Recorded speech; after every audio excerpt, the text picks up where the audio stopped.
एक आदमी ने एक बहुत ही खूबसूरत लड़की से शादी की।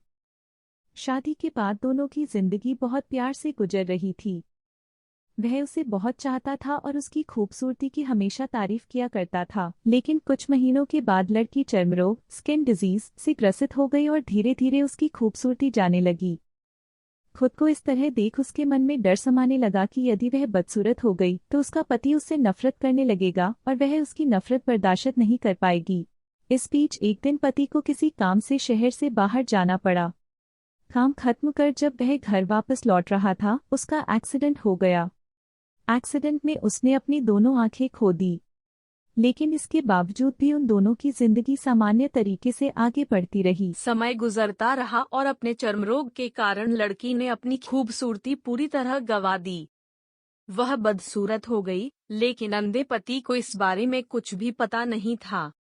इसलिए इसका उनके खुशहाल विवाहित जीवन पर कोई प्रभाव नहीं पड़ा। वह उसे उसी तरह प्यार करता रहा।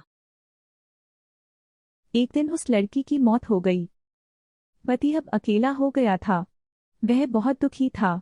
वह उस शहर को छोड़कर जाना चाहता था।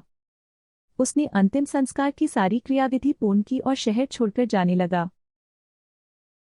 तभी एक आदमी ने पीछे से उसे पुकारा और पास आकर कहा, अब तुम बिना सहारे के अकेले कैसे चल पाओगे?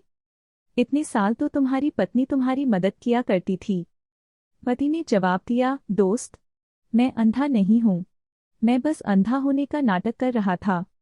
क्योंकि यदि मेरी पत्नी को पता चल जाता कि मैं उसकी बदसूरती देख सकता हूँ तो यह उसे उसके रोग से ज्यादा दर्द देता। इसलिए मैंने इतने साल अंधे होने का दिखावा किया। वह बहुत अच्छी पत्नी थी। मैं बस उसे खुश रखना चाहता था। सीख, खुश रहने के लिए हमें भी एक दूसरे की कमियों के प्रति आंखें बंद कर लेनी चाहिए और उन कमियों को नजरअंदाज कर देना चाहिए।